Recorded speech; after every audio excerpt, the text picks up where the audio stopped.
Hey guys, what's going on? Ed here, and today we're going to be taking a look at the high-grade after-war Gundam XX. This is an awesome model because it is one of my favorite Gundams of all time. I think probably third favorite, second favorite, around that. I mean, I love all Gundams, but the XX is definitely, oh, excuse me, I have the hiccups, is definitely up there on the list. So I was really ecstatic when Bandai came out and they said, hey, we're doing a high grade of this guy for the All project. So, very cool. Hopefully we can see the Leopard and the Airmaster and, you know, some other shit from X in the future. Really cool, and I built this right after building the high grade Wing Gundam, so I'm going to do a little size comparison with the two of them. Oh, God. And honestly, I'm gonna jump right off the bat here and say the high grade Double X, or the high grade Wing Gundam, is actually a better model kit than the Double X. Not bashing the Double X at all. I'm just saying the Wing model is better, which kind of sucks because I like Double X more. But it's not about what Gundams I like; it's about the product. But yeah, not saying this again. Not saying this is a bad kit at all. It is a really nice kit. And I'm really happy to have it, and I'm really happy that my girlfriend got it for me as a surprise second anniversary gift, because the Wing was the first. So, thank you, dear. The high grade Double X is molded in, got some clear green for the chest pieces, yellow, red, sort of a bluish, navy, dark blue, blackish color, which will be painted black later on. White, yellow. No gold or anything like that for the pieces, but that's okay because I'm going to end up painting all of them anyway, especially for the panels. Comes with a pretty damn big sticker sheet, but that's alright, because I'll be painting all of that anyway, because I don't use stickers on my kits except for the eyes, but I go back and I paint the eyes on later. I just put the sticker on for photographic purposes, for out-of-the-box pictures, because I think they look better when they have the eye stickers on, at least. There are a lot of issues, not really issues with the model itself, but there's a lot of seam lines on the kit that I thought Bandai would hide. Along the cannons on the satellite, I'm going to have to do all of that on both of them when I paint it. On the legs, there are some. I'm pretty sure there's some on the back of the legs. Yeah, they're all the way down the back of the legs. So, you know, it's going to have a lot more seam fixes. If you're into painting and stuff, which I am, so that's going to be a pain in the butt to glue all that and sand that, but whatever. I'll get that done, whatever.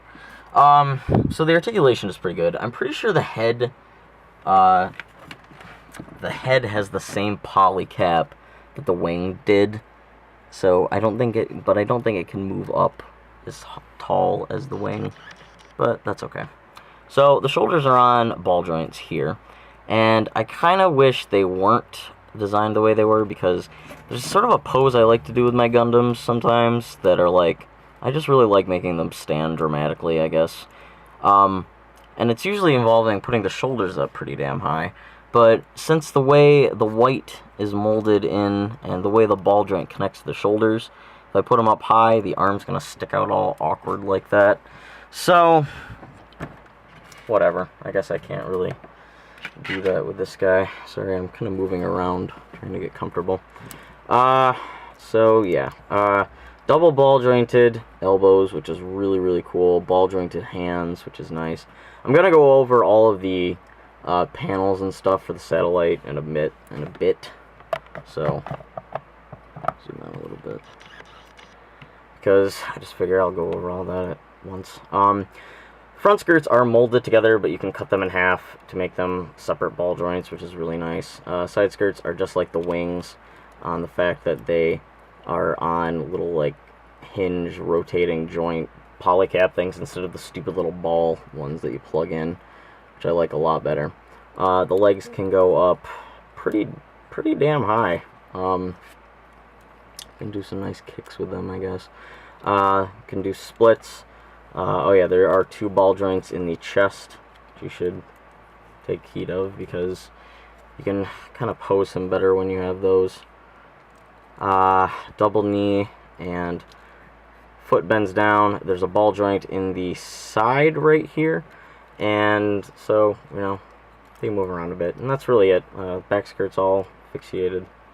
Now, the way to do the satellite cannon deployment thing is, for the legs, you lift these black boxes up, and then lift the little yellow parts up, which are going to be spray painted in gold whenever I get around to it. And then on the arms, you just kind of open them up like this, and then fold all of these down, if I can get in there. This one's kind of loose, so I'm going to have to fix that later on.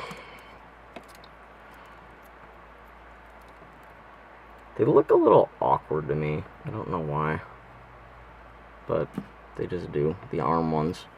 For the shoulders, obviously, just like every other DX kit, you're going to fold these little gray bits up. And then for the satellite cannons, they are actually going to rotate around just like that. And then you can extend this part out, and then that folds down, and that will lock right into the cannon on the shoulder, just like that. So, very, very long gun, very nice gun.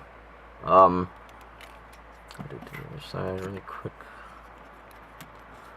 And then for the satellites, I think I have the wings on backwards, because I'm pretty sure the middle panels are supposed to fold down from the top, but I'm not 100% sure. But I'll fix that whenever I paint it, but it doesn't really matter. Regardless, the panels and how they fold, and the bottom falls off, of course.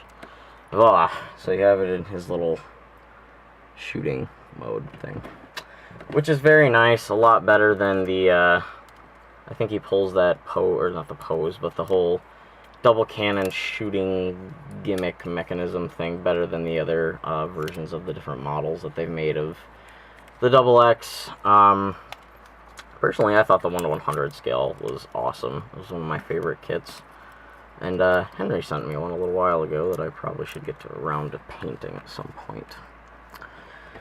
Whew.